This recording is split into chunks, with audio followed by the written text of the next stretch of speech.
a country refusing to deal with a problem from inception. And inception, we need to go back to the year 1895. That far back? That far back, when Kenya became a protectorate of the British.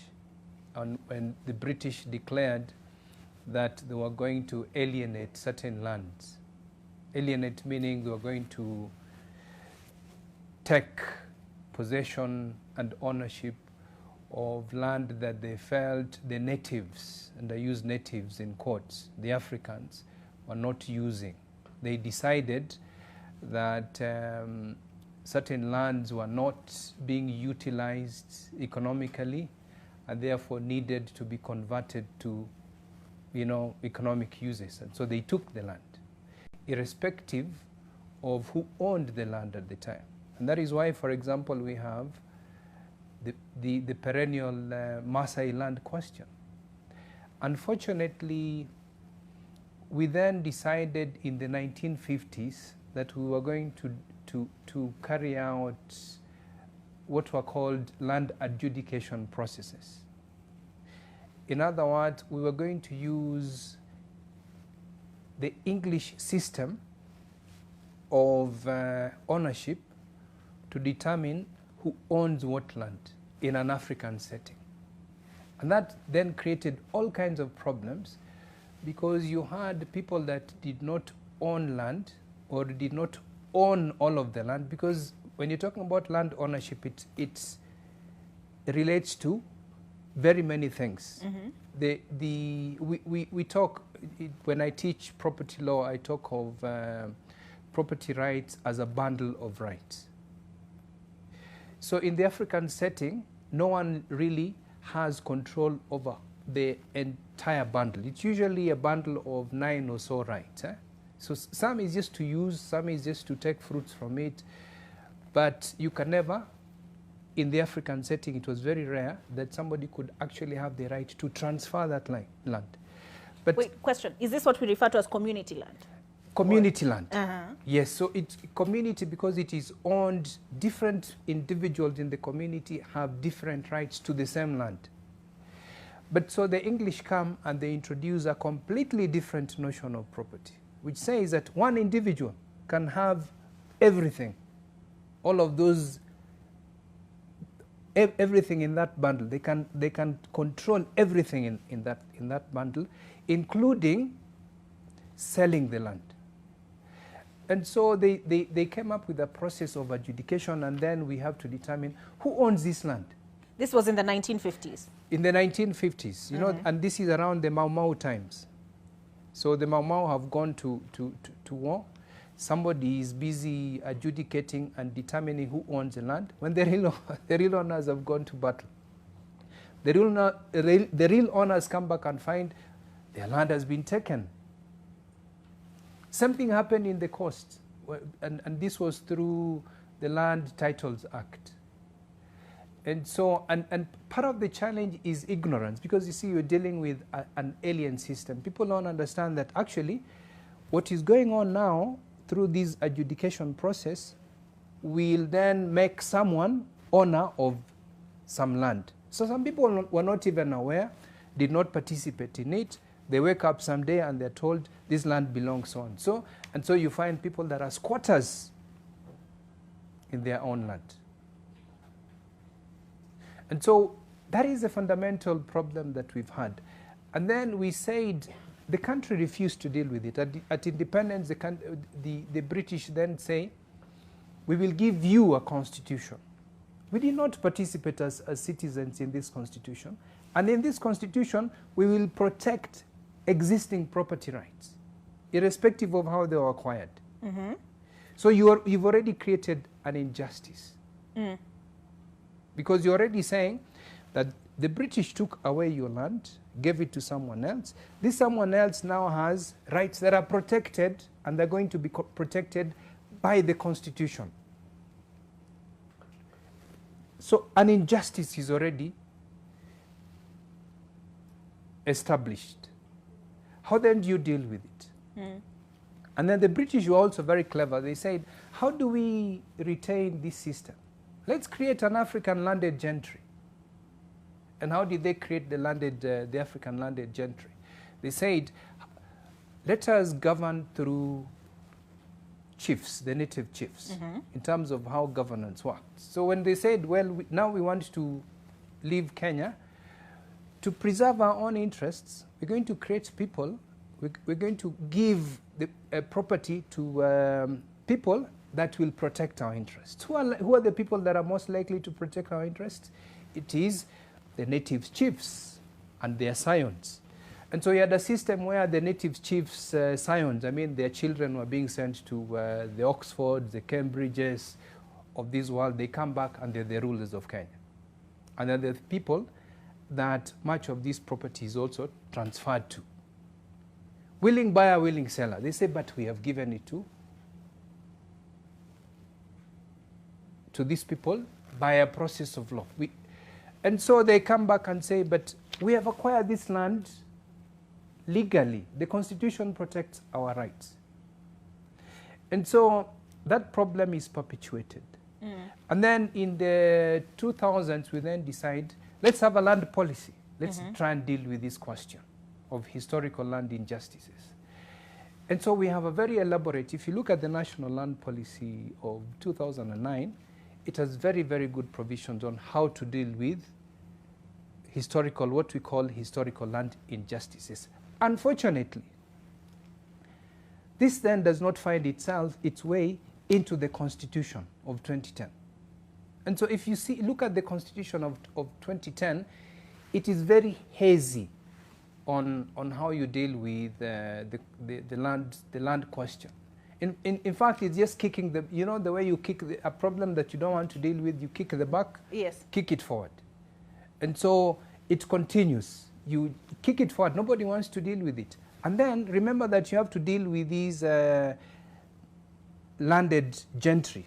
They still exist. They're the people that own the largest ranches in Kenya. And I can tell you from my experience that they were the biggest obstacle in getting this problem solved, the land question. And they succeeded in ensuring that what was intended in terms of what we say, this is how we deal with the land question in the National Land Policy, it never found its way into the Constitution. And so you have today, you will see, we created the National Land Commission, and part of it was to say, let us give the National Land Commission the task of dealing with historical land injustices. Again, if you look at the National Land Commission Act, we are still kicking this bucket forward. It is saying in section 15 that within 2 years of its appointment, the Commission shall recommend to Parliament appropriate legislation to provide for investigation and adjudication of claims arising out of historical land injustices. Has it done that? No, it has not. Just read that section again. Section what of the National Land Commission Act?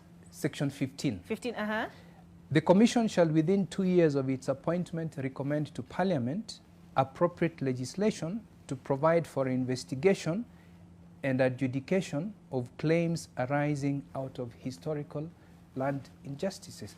Nobody wants to deal with this problem. Okay. Yes. All right. Dr. Ombongi, famously, we had the Ndungu land report.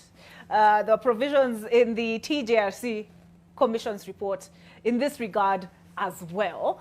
Tell us a little bit about those attempts at solving this question. But before I go to those specific ones, let me pick up from where Professor Akej left.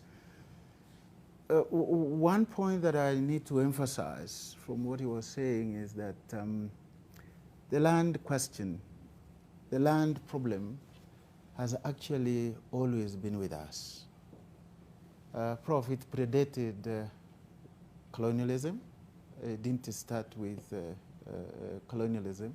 Doctor, you're taking us even further back than Yes, 1895? yes. Okay. You see, what has always changed is the scale and the intensity of what we call the land question. In pre-colonial Kenya, the situation was not all that rosy as we always create it to be or we want to believe. Inter-community conflicts, a number of them were actually based on land ownership, who belongs where, and the clash between the Nilotic Maasai and the Bantu-speaking groups, including over this region that could finally be called Nairobi, were common in pre-colonial Kenya. And the problem with the British, it predates 1895, because in 1888, the Imperial British East Africa Company acquires what could be called British East Africa, and then later on the East African Protectorate, and then in 1920 it becomes the Kenyan colony. We clearly have a historian. You can imagine that at some point in our history from 1888 to 1895, Kenya was a property of a company. Our mountains, our animals, our forebears, we were a property of a company until the company went under in 1894. And in 1895, Kenya was transited to the colonial office, and it became a colony and protectorate. You know, what the company, for the Imperial British East Africa Company, was for was actually to use the resources of this land by alienating the local people. The 1894 Land Acquisition Act, you know, that officially started now alienating the local people and, of course, subsequently the Indians from their agrarian lands in the colony. So the land question, Olive, has always been with us. What has changed is the scale and the intensity of the conflicts around land over the years. Colonialism in its very nature, in its innate nature, aimed at you know, alienating the local people and all those who caused any competition in the most important thing in Kenya then was actually agriculture. Initially, Kenya was not important to the British. They just wanted to use it as a pathway to Uganda because Uganda was their interest. And that is what made them to build the Kenya-Uganda Railway. It was while the construction was going on that they could discover that there were fertile lands here, which they could easily compare with what some glowingly described as the British Meadows and all the fertile lands. And then their mind changed, and then they colonized Kenya. And with colonization came alienation. Alienation, the essence of it was to dominate and, of course, control. That is where the land problem began. And that's what we inherited. What Prof describes as independence, yes, independence, but it was more of a transition of power from black elites to, from white elites to black ones. The problems of the country just transited to the hands of the black elites, and now leading to the challenges that we have had over land. If the British elites, the Lord Lameas of this world, the Grogans of this world, the Lord Egertons of this world, owned large chunks of land, independence transited that to the African quote-unquote landed gentry, if I may use that overly British description. And that happened at the expense of the everyday Kenyan. And we inherited that problem up to where we are today. Okay. Who owns land in Kenya? That question, we know it.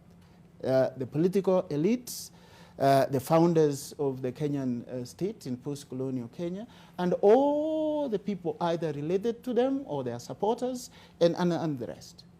And that is the situation that we have today. And when we talk about historical injustices, those are the roots that could now lead to what we call the Ndungu report that highlighted all these historical injustices that we have had over the years and called for correction. Have we done so? No. Every time we have made starts, and ends in resolving the land question. Even many of the reports that we have had, the whole concept of the Ndungu report was brought in by the Moi administration in order to keep us a little bit busy, and then when the report was published, nothing was done about it, up to today. You talked about the Truth and Reconciliation Commission report, very wonderful report highlighting, all various issues revolving around land, conflicts, of violations of human rights. How much have we done out of it? Not much. The problem of land is here with us, and it will be here with us for a while, unless we decide consciously that as a country we want to resolve it. Okay. Professor Akech, let me ask you this. So are you saying what has been missing, the missing ingredient, has been the political will? Yes, and in our context, is political will ever going to be possible, given this very complex history? And to make it worse, after independence, we then had a very, just continuity, really, not change, from the British to the independent Kenya. We then continued with a very corrupt system of land administration. Very centralized, very corrupt. It is what you have at the Ministry of Lands. Nothing has changed. And also, from my experience with the National Land Policy process, we tried to change things at the Ministry of Lands. There was a lot of resistance. And they succeeded again. So what we intended was to streamline land administration so that there is no corruption. That has not changed. And so add to the historical complexity the corrupt system of land allocation. Remember, the president at some point could just wake up and say, this land belongs to me, this land belongs to so and so, and with the Commission of Lands. Who are if you look historically, look at the people that own land in this country. You can always trace it to presidential allocation, the Commission of Lands allocation, and a lot of it very corruptly. That has not changed. So until we deal with it, we are still going to go back in circles. And then it becomes something that can be ignited politically. It becomes a political issue. Every time somebody wants to rouse the masses, there is an excuse already. There's an injustice, an underlying injustice that exists. It's very easy to just light up. Yes. What you talked about, perhaps you can enlighten us on this unholy trinity on the other side of this break. All right. We're taking a break, but we'll come back with that. We'll come back with that. All right. Thank you.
All right, welcome back to AM Live. We've now been joined by Professor Macharia Munene. We are interrogating the land question and what we saw at Northlands, we saw, at the attempt we saw in Narok, the Narok Ranch. Even before that, we had issues in Laikipia with the ranchers. Are we witnessing a revival of the land question, Professor Munene? Well, it's never been absent, only a slightly lower toned. What we saw at Northlands and the copycat at Kedong is a heightening of what? Political activities. Because the Northlands was just a political statement, nothing else. That go along with those other things that are part of the political scenario today. But the question of whether the land issue has disappeared or can disappear is a tough one, because the land issue, the land question cannot disappear. It's long, and there are a lot of issues that still need to be discussed in terms of policy, and not in terms of who owns what. But exactly what should be the national policy on land. And when that comes in, then we have a lot of apprehensions. Whether we like it or not, we have large sections of the country that some people believe no one else should live there, which goes against the constitutional belief that if you are called a Kenyan, you can live anywhere in Kenya. The reality is, there are some places you can go and it will be made very clear to you, you are not welcome here, irrespective of what the Constitution says. So that's part of the policy challenge that needs to be addressed in the long term. The land use, how is it to be used? We have some laws that says in this place you cannot do this, you cannot do that. Should that be permanent? And when the times change or the environment changes, should the law change with it? I think our good friend here is a lawyer, so I'm sure he deals with those small issues when they come up. And, then the problem with that is that it is not uniformly applied. There are people who get away with anything. The law says this, and they find a way of adjusting it, but nobody else can adjust. The discrepancies in application is what really concerns people.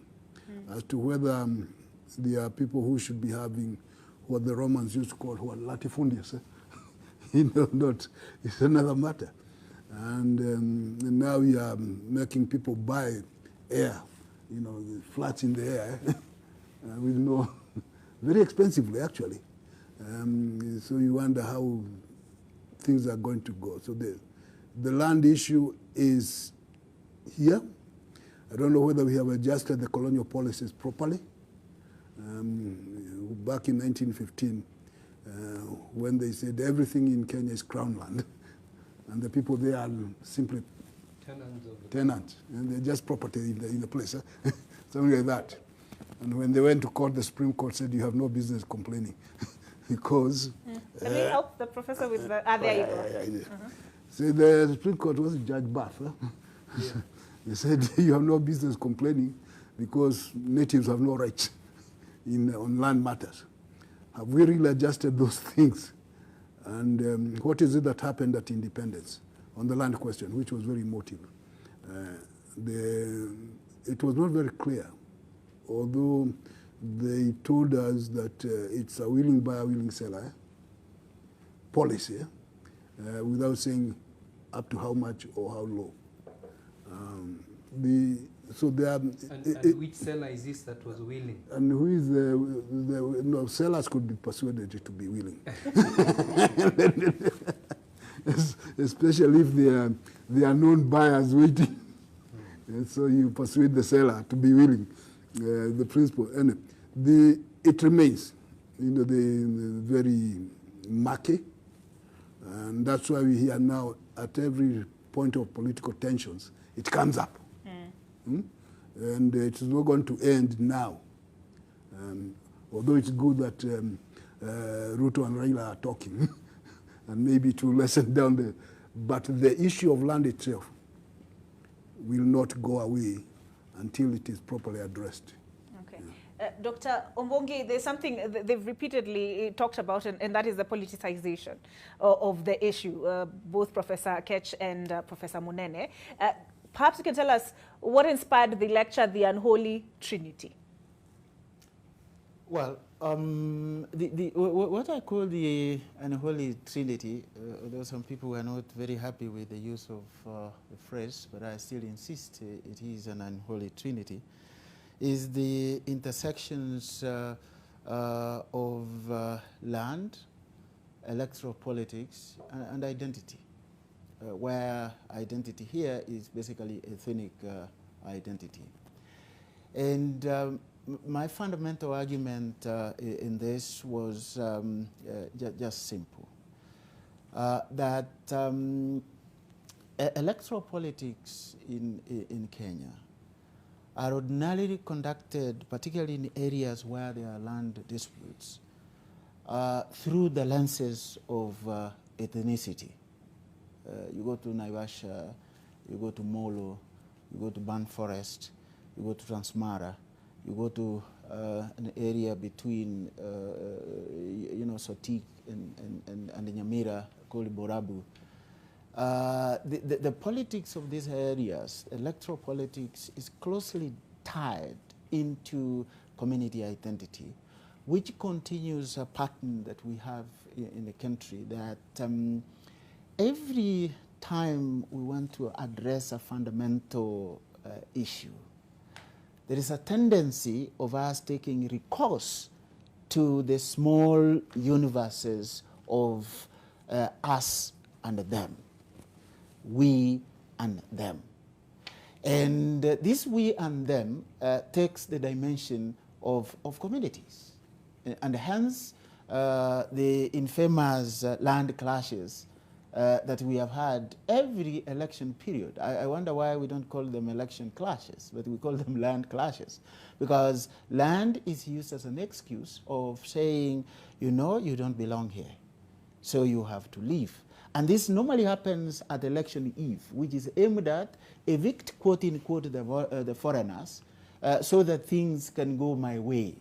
This has taken place in a number of places in the country before. So this connection between politics, particularly electoral politics, and land and ethnicity is what I call the unholy alliance. And this is common. It has layered its ugly head in the current situation, that we are addressing what we perceive as an election issue. And then how do we express it? Through what we are calling the Northlands, Kedong, what is the relationship between opening the server, for example, that we are talking about, and attacking a farm? It's the idea that the political elites always find the issue of ethnicity and land very easy to wipe up in order to achieve their ends in electoral politics. Okay. And that is very common in the country. And if we needed to address this issue, it should be addressed in such a way that it goes beyond probably what Prof will call all these legal instruments and frameworks and regimes that we have had. There is a way in which we need to work on changing the DNA, the social DNA of a Kenyan, in such a way that we de-emphasize the issue of our identity revolving around land. Okay. And legally speaking, Professor Akech, this situation was, Raila Odinga compared what happened in, essentially what happened in Northlands to the situation in Zimbabwe. He said it could lead us down that path. But legally, is it possible to unravel this mess? Because it's just like, it's a tight ball of, because you talked about what happened with the colonialists when there was that transfer, I think is how you described it, transfer of power from the white elite to the black elite. And even after that, we saw what you talked about, commissioner of lands, those who own large tracts of land. It was by presidential decree. Is it possible to unravel that now, or do we reach a point and say, okay, what is behind us is behind us, how do we move forward from where we are? Unfortunately, land is very emotive. I don't think it will ever be something that we just, sweep under the carpet and say it is behind us. You have to remember that, and I always tell my students this when I teach property law, property is first and foremost a social institution, not a legal institution. Really? It's a social institution, not a legal institution. How? That is what Dr. Ombongi is saying here. When somebody tells you you do not belong here, it does not matter what paper you carry. That paper will not help you. Because they can make your life difficult through very simple things. Denying you, they don't talk to you.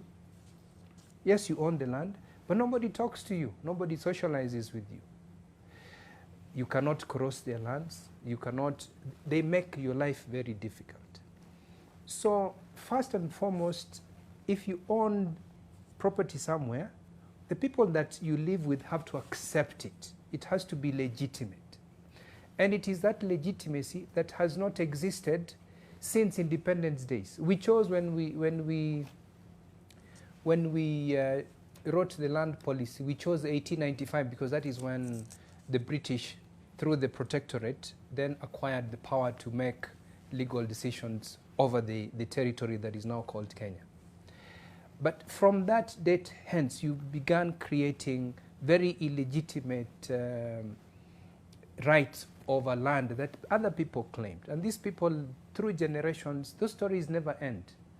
And if let's compare it to Zimbabwe. And I think, yes, Mugabe was trying to achieve some political ends, but I think in some ways I sympathize with what Mugabe was trying to do. I mean, not giving land to his cronies, but the intention was a good one. And the intention was forced on him.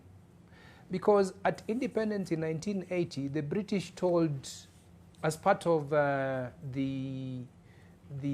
pact to grant independence to Zimbabwe, they told Zimbabwe, you will not change land ownership for 10 years. You will not do anything about this very unfair land regime for 10 years. 20. Was it 20 years? For 20 years. You will not do anything for 20 years. Now, what are you to do in those circumstances? And then Mugabe then realized at some point that, but this is a lot of nonsense. We're going to have to do something about this. Unfortunately, it was not done in a proper manner, but that is a fact that I think is often lost. When people are looking at what happened in Zimbabwe. South Africa is a similar case, where you basically say in 1994 that we are going to maintain the status quo. In fact, you didn't consult, the South Africans were never consulted in a referendum. Instead, they set up a constitutional court that then determined, they established some constitutional principles, including, respect for private property as one of them. And then, so it essentially meant that South Africa could never change the unfair land regime again. So this is not peculiar to Kenya. But as you can see in South Africa as well, it is an issue that at some point, if they don't address it, will explode. Same with Zimbabwe, same with Kenya. And what is the common denominator in all of this? The colonial experience. Okay. Professor Munene, what does that mean for a country where certain people own huge tracts of land, Swedes, And others, for example, in Kisii, when the president was in Kisii, he said, now you have to stop settling in your farmland, and we need to now demarcate. This is to be inhabited, this is to be used as farmland, because the subdivision has made farming a very difficult enterprise. Well, it's a policy issue. It's an attitude issue. More important than anything is an attitude thing, which means it's an educational issue, because we need to re-educate ourselves on a lot of things. This land issue, like, if I digress a little bit, you know, when the people kill each other, theoretically in the name of land, they kill people who own a quarter acre, 1 acre. And somebody with 500 or 1,000 acres just next door there is never touched. So if land is the issue, then it does not make sense. Because this person has just a quarter or 1 acre, and next is somebody with 1,000 acres, and may not theoretically be from there, but he has 1,000 acres or 500 acres, and he's not touched. So it raises the question, exactly what are we talking about? Because it does not make sense. Now, what is it that happened in Kenya and in Zimbabwe and in South Africa? The three of them had something in common. They were all white settler colonies. Large numbers of settlers. Kenya showed the way how to deal with these things. Whether it's the best or not is another matter. Okay?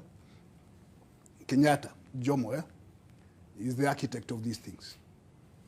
His excuse at the time, which in hindsight sounds good, Congo was the reason. What had happened in Congo? There was chaos upon independence, June 1960. White people were running, they came to Nairobi and some other places, and there was concern at the international level whether if there is that kind of chaos in Congo, which never fought for independence, what will happen to the land of Mau Mau, with the Mau Mau chief as the boss? That was the concern. And so this presumed Mau Mau chief wanted to assure the West, the British, and other people that it will not be another Congo. That was the mentality at the time. And for that, then comes up with this way of, say, look, can we negotiate? Britain give us a loan, we give land to some people, and the principal protection of private property was the key thing. And the private property belonged to the settlers. So to assure them that they are safe. And so when he went to Nakuru and told the settlers, don't worry, you are just as good as in Kenya, and we want you to stay here. And in the meanwhile, we shall organize how we shall get some land, for the elite. So willing buyer willing. Yes. And it cooled down the temperatures. There's no question about it. It cooled down the temperatures in general, although there were pockets of people being disgruntled here and there and there. There used to be one politician called what? Bonafirimbi. You know and he used to blow his whistle and people come out with rungus and pangas to chase people away. And he was an MP. Actually, he was even an assistant minister at the time. So to cool down those kind of things was an achievement in itself. And because Kenyatta had that authority, people went along with it because he had that authority. Kenyatta became an example to Mandela. And if you have been listening to Mandela, he said that he admired Kenyatta. And what happened in South Africa is exactly the same that happened here. And the difference is that Mandela was so smart, he didn't know, he knew. But the situation was so tense, and being the bright person that he was, you don't want to be caught in that thing. So he became a transitional president and ensured that the son of his friend Mbeki succeeds him. And then he becomes a big man without having to worry about that issue. That now is making Malema look like something else. Zimbabwe was a compromise. After, of course, the British and the Americans, they wanted Joshua Nkomo and Sama Muzorewa. And the people of Zimbabwe say, no, we want Mugabe. The deal that was cut was, yes, because Thatcher needed to get out of Zimbabwe, but must be seen to protect her people. And for Mugabe, they had to get that independence, because that is this. So they agreed, protect the interest of the Wazungus, the settlers, for 20 years. They had special seats in the parliament, and the land issue would not be touched for 20 years. That was the deal. And Mugabe was loyal to that deal. For 20 years, he did nothing. Because they had what? Yeah. Now, when 20 years were over or coming to an end in 2000, they negotiated a way out. The British government and the Zimbabwe government, they negotiated. And after Thatcher was eased out, and John Major became the what? The Prime Minister. John Major and Mugabe cut a deal of how they were going to help the Zimbabweans acquire the land with some loans. It was there. When Major was thrown out by the voters and Tony Blair came in, Tony Blair refused to recognize that what? Agreement. Yes. And when he revealed, he said, what's this? This was an arrangement between two governments, the government of Britain and the government of Zimbabwe. Huh? So when they threw away the thing, that explained now Mugabe's reaction. Huh? So what kind of people are you? And if as long as Mugabe was alive, he was very angry with Tony Blair. Whenever they met, Tony Blair would turn and go some that way. Because he would be berated. So that was the scenario in Zimbabwe. And as a result, I think, Ken is your good friend John Lonsdale. Yes. He's the one who said that Mugabe became a bogeyman. Yes. Do you blame Mugabe for everything in Europe? Without agreeing or, to look at what is it that happened. Not that Mugabe was a saint. No, he was no saint. But also the background to that, the land crisis in Zimbabwe, is because the British government reneged on the agreement. Okay. And then, now, who is it that got the big land? Of course, some people got the land. Yeah, there's some generals there, felt good, but it was maybe not enough for all the Zimbabweans to get a piece of the land. Those are things that need to be tackled even after that. So that I thought I would bring that background as to how Kenya's influence on the other settler colonies manifested itself through their land policies. Okay. Yeah, the interesting thing, if I may add to what Professor Monena is saying, the interesting thing that Kenyatta did that led us into ultimately, and the Kenyatta I'm referring to here is Kenyatta 1, is he created a very interesting situation where there were very clear interconnections between political influence and land that was underwritten by ethnicity. So that you end up with a situation of, yes, we get the loans to buy the land, but then who bought the land? The key political elites within his establishment. And Kenyatta, of course, with the kind and level of mystic influence and power that he enjoyed, the situation under his administration was a little bit calm, but tense.